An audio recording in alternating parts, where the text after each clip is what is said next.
Graça e paz, irmãos. Abra, por favor, sua Bíblia, Palavra de Deus, no livro de Apocalipse, capítulo 4.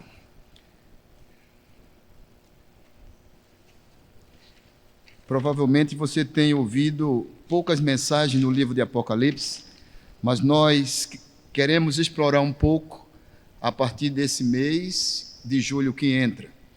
No mês de agosto é mês de missões, então vai ser explorado mais mensagens missionárias. Mas no mês agora nós queremos, particularmente quando eu estiver ministrando, eu quero trazer à memória dos irmãos a esperança que o livro de Apocalipse nos traz. Apesar que as escolas de interpretação do Apocalipse, elas trazem interpretações diferentes. A escola preterista, a escola dispensacionalista, cada escola tem uma forma de ver, como também a escola futurista, cada uma tem uma forma de ver os acontecimentos do livro de Apocalipse. Mas no capítulo 4 não tem como nós não entrarmos pela linha da historicidade do que diz o texto. Diz assim Apocalipse capítulo 4, além de todo o capítulo ser extremamente fantástico, eu quero ler apenas o versículo 1 e 2, é onde eu vou me deter mais, 1, 2 e 3, onde eu vou me deter mais na mensagem do dia de hoje. Apocalipse capítulo 4, versículos 1, 2 e 3. A visão do trono. Depois destas coisas, olhei, e não somente uma porta aberta no céu, como também a primeira voz que ouvi, como de trombeta, ao falar comigo, dizendo: sobe para aqui, e te mostrarei o que deve acontecer depois destas coisas. Imediatamente me achei em espírito, e eis armado no céu um trono, e num trono alguém sentado.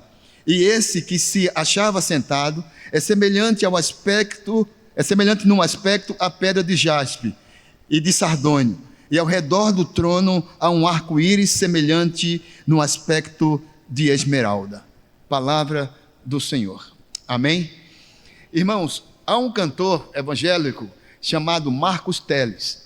Ele tem uma canção que diz assim, que nem os leões, nem a perseguição, nem o Coliseu pode parar a igreja do Senhor. Acredito que os irmãos conhecem esse hino, principalmente os irmãos de louvores. Nem a perseguição, nem os leões, nem o Coliseu pode deter ou parar a igreja do Senhor. Em Atos capítulo 4, nós começamos a perceber que o diabo começa a levantar formas de destruir a igreja do Senhor. Como destruir a igreja do Senhor? Então o diabo tem pensado várias formas. Em Efésios, por exemplo, capítulo 5, ele tem algumas ferramentas. Ele tem, ou melhor, Efésios capítulo 2, ele tem o mundo, ele tem a carne e tem o próprio diabo, que são coisas, ou são seres, ou são ferramentas que é contra a igreja. Para destruir a igreja, então o diabo pensou algumas coisas. Em capítulo 4 de Atos, ele pensou a perseguição, que há de se estender não só no capítulo 4, como também no capítulo 5, que finda com a morte de Estevão, e vai iniciando ou se avolumando com a perseguição através do capítulo 9 com Saulo de Tarso. Depois, o diabo resolve então usar uma outra ferramenta. Não é mais a perseguição, ele começa a usar uma outra arma chamada infiltração. É quando no capítulo 4 nós chegamos no capítulo 5 e encontramos um casal chamado Ananias e Safira, que vendem uma propriedade, combinam entre eles, armam entre si e tentam fazer uma negociata com Deus, entregando parte do dízimo de forma defeituosa. Pedro então pergunta para Ananias se aquela parte que ele estava devolvendo era parte daquilo que realmente tinha feito o negócio. Ele diz que sim. Então Pedro o adverte dizendo: não pecaste contra homens, mas contra Deus. E naquele momento ele é fulminado, ele morre. E algumas pessoas o levam e o sepultam.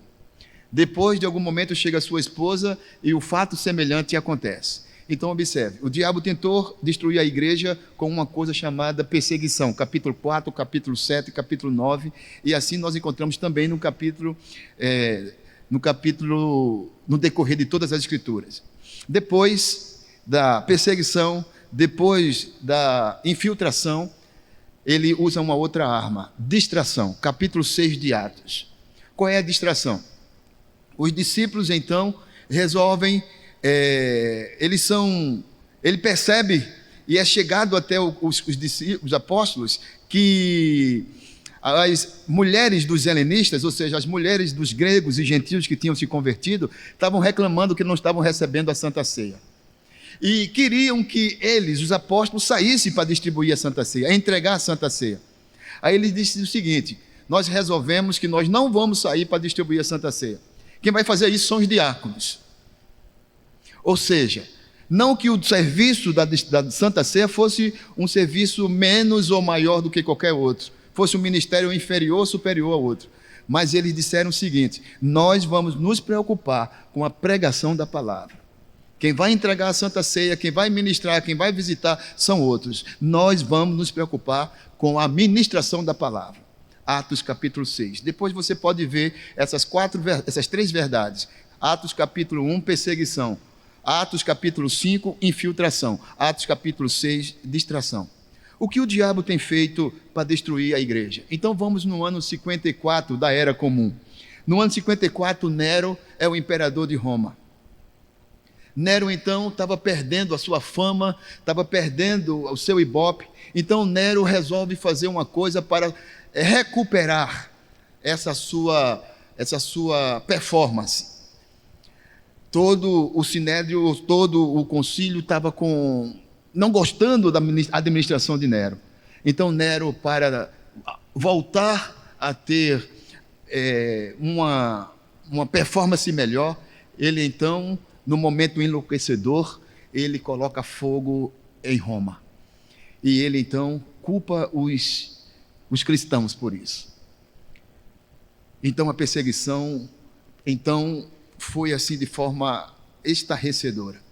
Trucidaram cristãos e judeus de forma assim, a ponto de quase extinguir todos.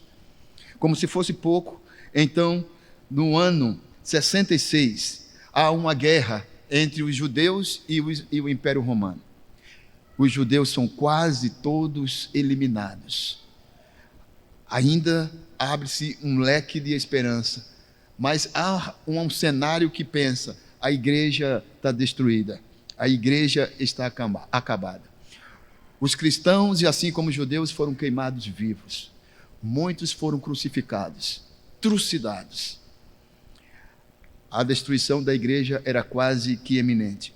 Até que chegamos ainda na mediação, 10 anos depois, no ano 70, vem a destruição de Jerusalém, juntamente com o templo. Aí é que cai um conceito total e absurdo sobre a igreja primitiva. A igreja não vai suportar. A igreja vai sucumbir-se. E como se fosse pouco ainda, levanta-se no ano seguinte, um imperador chamado Vespasiano. Vespasiano, então, resolve construir uma das maiores arquiteturas da época, o Coliseu. Não confunda com o Coliseu da Itália. É o Coliseu de Roma, aquele Coliseu que está na administração, e quando você olha aquela figura, os leões comendo os cristãos. Então, o Coliseu é onde o imperador Vespasiano resolve, então, assumir a sua conduta de imperador. Então, ele vem trucidar, e vem levar à morte, e vem jogar aos leões cristãos. Vem levar à morte, vem levar quase que à extinção o restante dos cristãos que existia na época. Como se fosse pouco, levanta-se um outro imperador chamado Domiciano. Então, Domiciano resolve assumir para si um título que nenhum outro imperador tinha assumido: o título de Senhor e Deus. Era pouco o título de imperador, ele agora queria ser Senhor e Deus. Com isso, ele não pensa duas vezes quando ele coloca os cristãos quase à extinção. E é nesse cenário que ele então resolve deportar para a ilha de Patmos o remanescente dos apóstolos, João. Ele olha então esse cenário e leva João para a ilha de Patmos, lá na Ásia. E a partir daí, João, o último dos apóstolos, fecha-se naquele lugar. E a igreja primitiva pensa-se, nossas esperanças escafedeu-se, se foi a esperança. Todos os apóstolos já tinham sido mortos.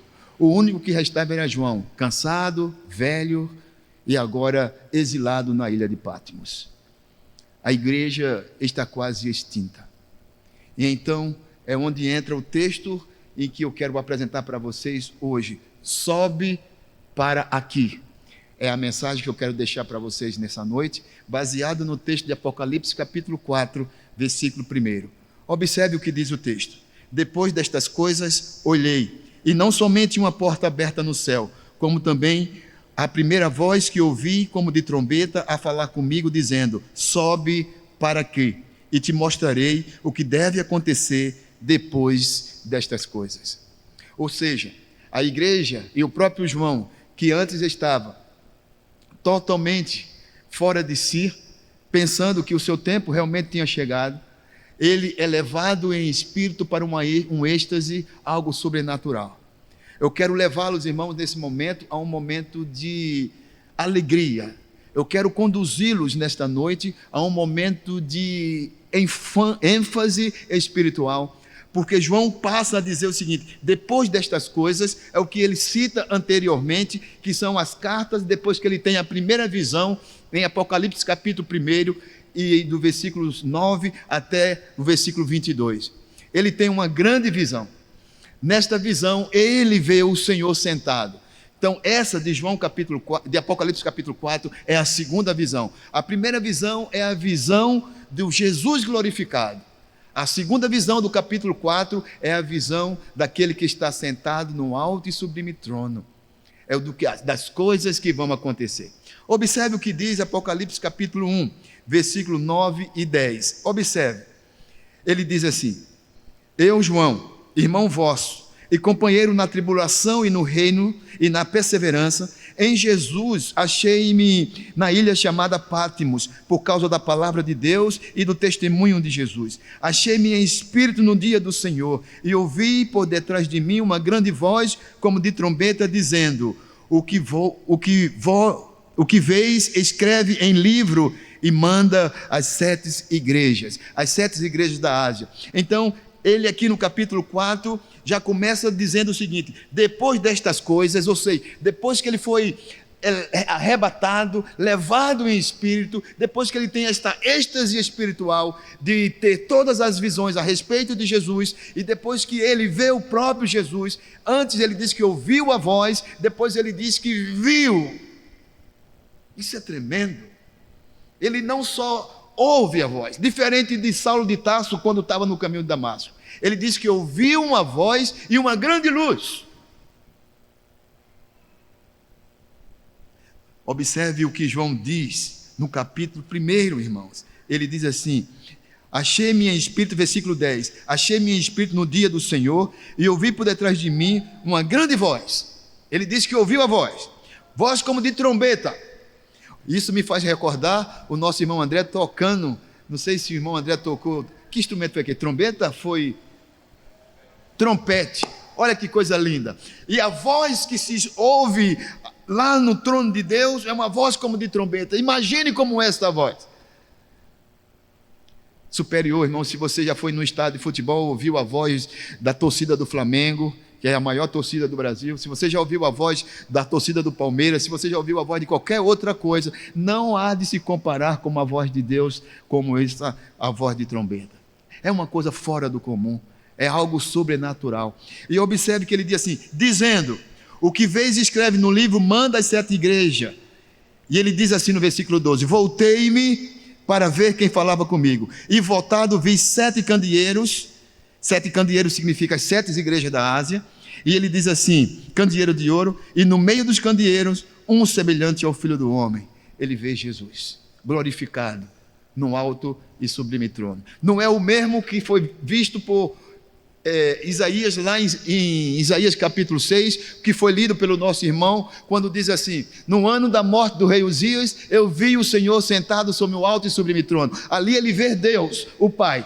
Ou na verdade, ele pode ter visto não Deus em sua totalidade, mas o resplendor da glória de Deus, porque nem os próprios serafins conseguem ver Deus. O próprio Deus dizia para Moisés, quando Moisés disse: Senhor, deixa-me ver tua face. Deus disse: homem nenhum consegue ver minha face e continuar vivo, tu porém me verás pelas costas. Usa uma linguagem antropomórfica, uma linguagem humana, para que nós possamos entender como eu me relaciono com Deus. Mas a mulher lá em João capítulo 4 já tem uma outra lição, quando Jesus diz assim: importa que os verdadeiros adoradores o adorem em espírito e em verdade. Então, nós precisamos entender essas dimensões que a Bíblia nos traz a respeito do ser de Deus, quando Ele se manifesta. E voltando em João capítulo 4, irmãos, Ele não só ouve, mas como Ele também vê. E a primeira lição que eu quero deixar para vocês nessa noite é esta: sobe para ter intimidade com Deus. Observe que ele diz assim: depois destas coisas olhei, e não somente uma porta aberta no céu, como também a primeira voz que ouvi, como de trombeta, a falar comigo, dizendo: sobe para aqui, e te mostrarei o que deve acontecer depois destas coisas. Depois que ele sobe no trono, ele sobe aos céus, é levado em êxtase, vê Deus no trono, ele tem a revelação a respeito das igrejas. Agora, Deus diz assim para ele: sobe para aqui. Isso é um momento de revelação. Para nós hoje, não é que nós vamos subir ao céu para ver Deus na mesma revelação que João teve, ou até mesmo a visão que Moisés teve de Deus lá no Monte Sinai, ou a visão que Paulo teve quando disse subir até o segundo, terceiro céu. Lembram disso? Não é isso que ele está se referindo. Aqui, para mim e para você, contextualizando o texto, quando ele diz sobe para aqui, ele está nos chamando para um momento de intimidade. Deus não vai trazer nenhuma outra revelação, senão a revelação que está nas Sagradas Escrituras. Lá em Hebreus capítulo 1, está dizendo que em Jesus se concentra toda a revelação a respeito das verdades que eu e você precisamos conhecer para a nossa salvação. João recebe uma revelação a respeito das coisas que vão acontecer. A revelação de João aqui não é uma revelação que ele recebe a respeito de salvação. A revelação que João recebe aqui é a respeito das coisas que hão de acontecer, o que nós também poderíamos chamar da parúzia, que é a segunda vinda de Jesus Cristo. O que tem aqui no texto, nessa verdade, sobe para aqui, é uma convocação a mim e a você para uma maior intimidade com Deus. Amém, irmãos? Deus está nos chamando para um confronto, para um momento de devoção, para um momento de intimidade. É um momento onde eu e você nos isolamos das nossas atividades, nos isolamos das pessoas e das coisas para nos concentrarmos exclusivamente em nossa vida religiosa com Deus. E Ele está dizendo hoje para mim, Ele está dizendo hoje para você: sobe para aqui. Não vou te trazer sonhos, visões nem revelações. Eu quero apenas te confrontar com a minha intimidade. Eu quero te confrontar com a minha santidade. Eu quero te chamar a uma relação mais estreita, mais perfeita, mais santa, mais justa, mais boa comigo. Deus está nos chamando nesta noite, está nos convocando, está nos intimando para uma elevação do nível natural para o nível espiritual, do nível mediano para o nível superior. Sobe para aqui, vem ter uma intimidade maior comigo, vem ter um relacionamento maior comigo, sobe para aqui. A porta está aberta,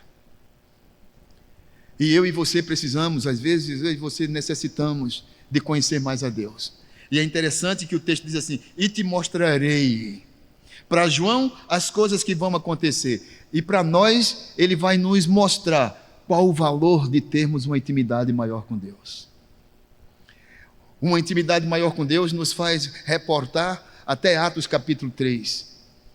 Me permita lembrar que quando Pedro e João estavam à porta do templo, um homem mendigo, paralítico, estendia a mão, pedindo para ele esmola, pedindo para ele alguma coisa, um pedaço de pão, um dinheiro, uma prata.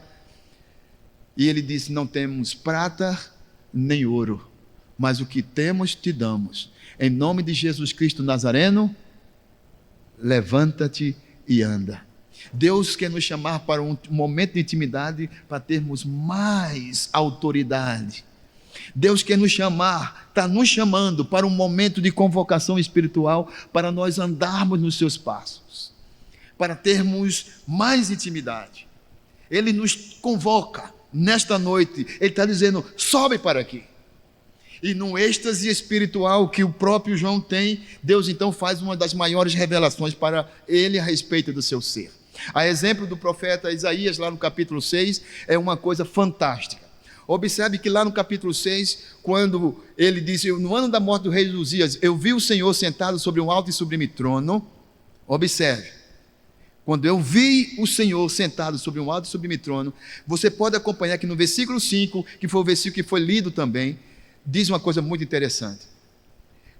O próprio profeta olha para si mesmo e diz: eu estou perdido, porque sou um homem de lábios impuro. Essa é a primeira verdade.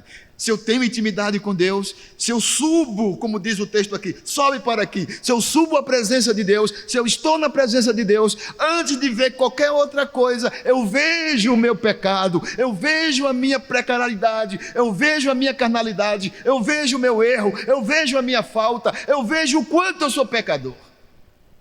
Eu não posso ver a Deus e não ver a minha maldade, ver o quanto os meus lábios são impuros, o quanto eu gesticulo coisas que dificultam a minha identificação com Deus.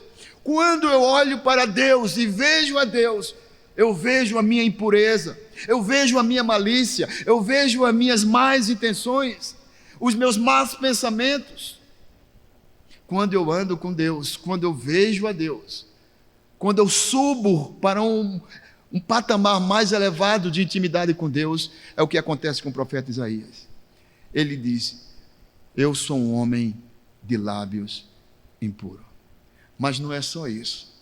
Quando nós temos maior intimidade com Deus, quando nós obedecemos essa convocação divina, sobe para aqui, quando eu me apresento na sua presença, quando eu me coloco na sua presença, eu não só vejo a minha carnalidade, os meus erros, a minha fragilidade, o quanto eu sou mal, o quanto eu sou egoísta, o quanto eu sou mesquinho, mas também eu consigo ver o quanto o outro está na mesma situação que eu. Porque lá no capítulo 5, no capítulo 6, no versículo 5, na parte A, Isaías vê a si mesmo, mas depois ele vê o outro. Ele diz assim: ai de mim, que sou um homem de lábios impuros, e habito no meio de um povo de impuros lábios. Ou seja, eu não posso subir para a presença de Deus e não ver os meus erros, não ver minha carnalidade, não ver o meu pecado, e também não ver o erro, o pecado, a carnalidade, a iniquidade do outro. Nós somos convocados, irmãos, a uma nova dimensão. Nós somos convocados a uma nova esfera, a um novo ciclo. Então é inaceitável que eu, ao ver Deus, ao subir na sua convocação, eu então veja primeiro o outro para depois ver a mim mesmo. Não é assim. Quando eu erro, quando eu peco, quando eu me apresento na presença de Deus, quando eu confesso a Deus as minhas culpas, os meus erros, e quando sou convocado a estar na sua presença, Ele diz: sobe para aqui. Eu não posso primeiro ver o erro do outro, ver o pecado do outro, eu primeiro olho para mim mesmo. E é esta convocação que Deus quer nos trazer nesta noite. Ele está dizendo para mim e para você: sobe para aqui, venha ter uma maior intimidade comigo, venha para a minha presença, saia do natural. Há uma parte nas Sagradas Escrituras que os discípulos saem para pescar, E diz o texto lá que eles lançam a rede e não pegam nada. E Jesus chega para ele e diz assim: faze-te ao largo. Sabe o que é fazer-te ao largo? É ir para águas mais profundas. Nós precisamos, como igreja, ir para um relacionamento mais profundo com Deus. Que nós sejamos Moisés, para que os nossos rostos venham a resplandecer.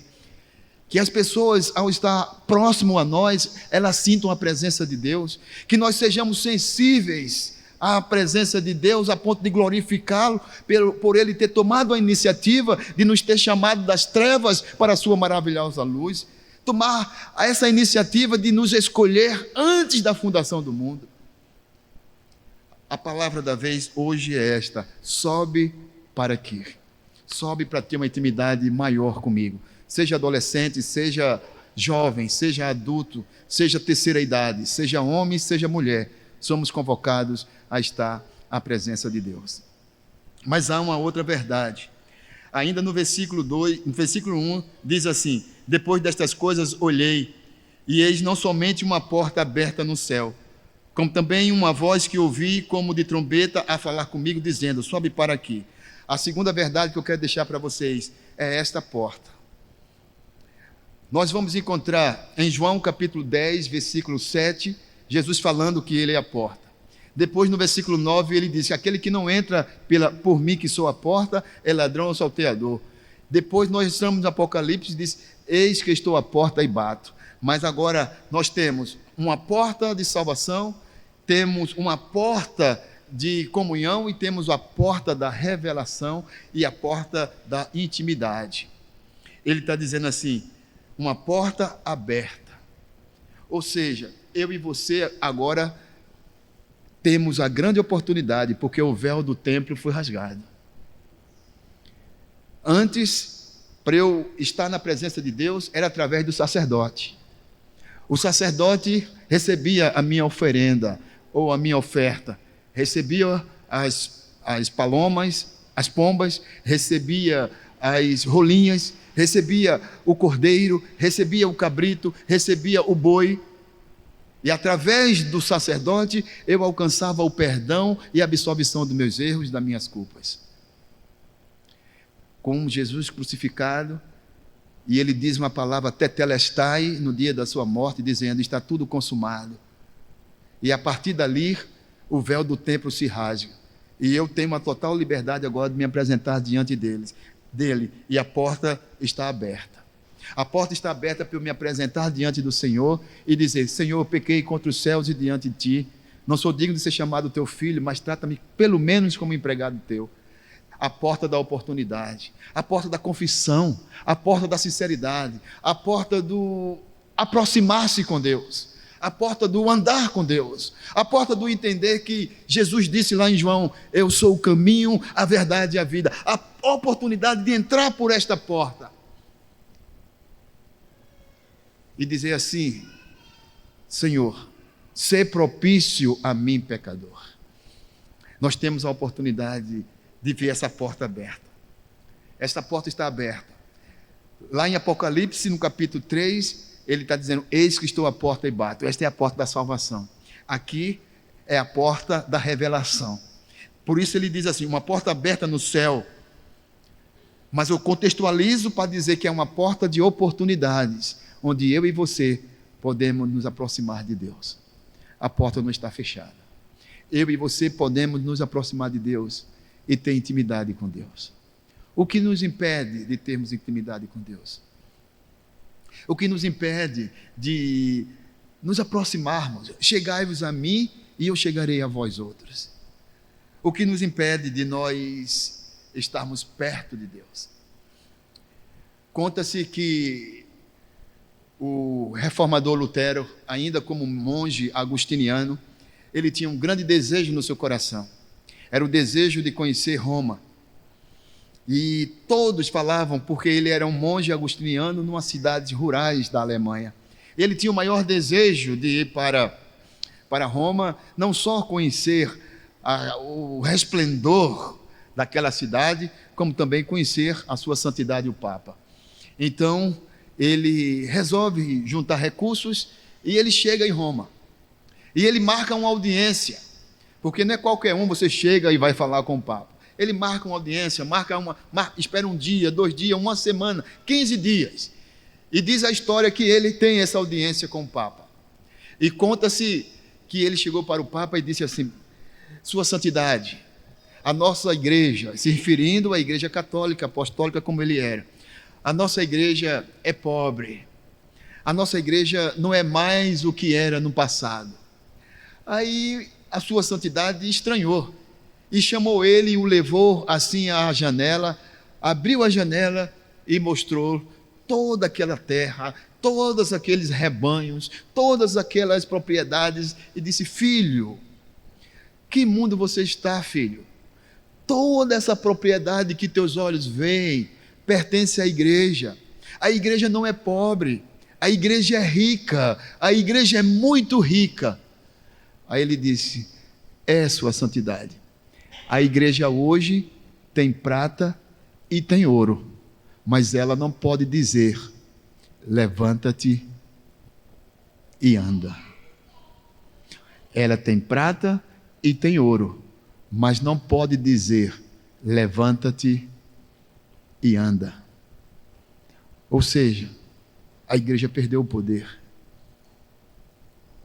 Mas o Senhor está nos dizendo nesta noite: eis que ponho diante de vós uma porta aberta. O Senhor está nos dizendo nesta noite: sobe para aqui. São essas 2 lições que eu quero deixar para vocês na noite de hoje.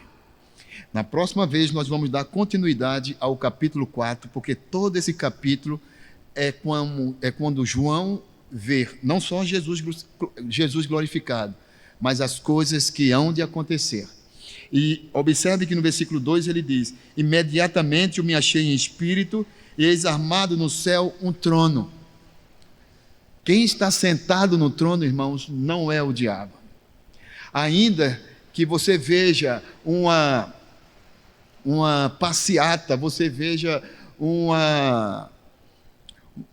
cerimonial de LGBT, você veja casamento de homens com homem, você veja um casamento de mulher com mulher, você veja pai matando filhos, o filho que essa semana passou na televisão, matando o pai, matando a mãe, matando o irmão, o marido matando a esposa, matando os filhos. Tudo que você pensa assim: quem está no alto e sublime trono não é Deus, quem está regendo esse mundo é o diabo. Mas não é. Quem está sentado no trono é Deus. Ele diz: eu vi alguém sentado. E este alguém que está sentado não é o diabo. Quem está sentado está governando. O diabo é feito um grande pitbull que está acorrentado e ele só vai até onde Deus permite, soltando-lhe a corrente. Tudo que acontece na história é para o nosso aprendizado. Tudo que acontece há um propósito.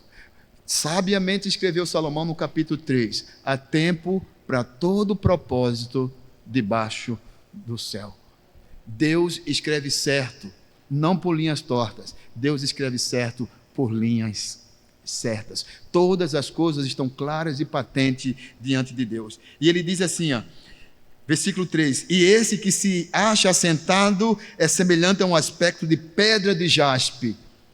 Deixa eu explicar para você. Se você nunca viu uma pedra de jaspe, segundo historiadores, é uma pedra branca que simboliza a santidade de Deus. Este que está sentado no trono, ele diz assim: tem um aspecto de pedra de jaspe, ou seja, ele é santo.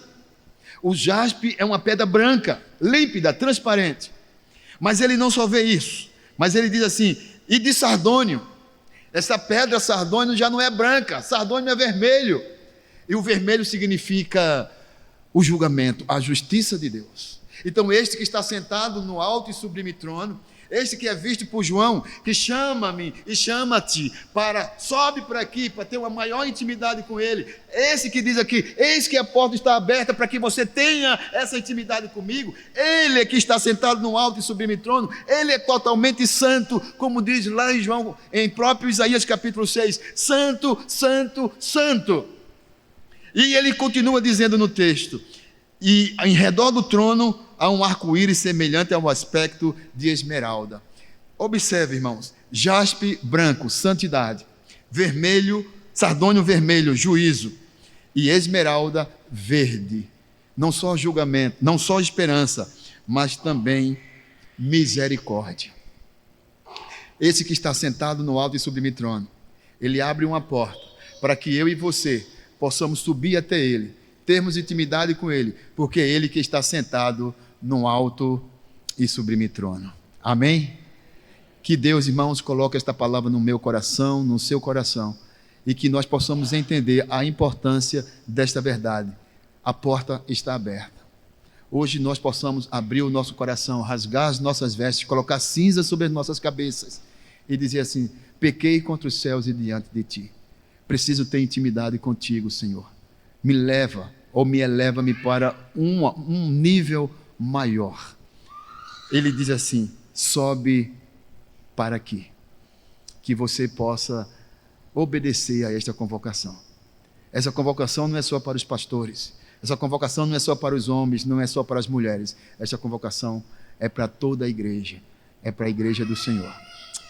Ainda que a igreja primitiva pensava, e o próprio João no princípio pensava que tanto Nero como Vespasiano, Domiciano, estava destruindo a igreja, a porta da esperança está aberta, porque quem está sentado no alto e sublime trono é Deus, e Ele está dizendo para mim e para você: sobe para aqui. Amém?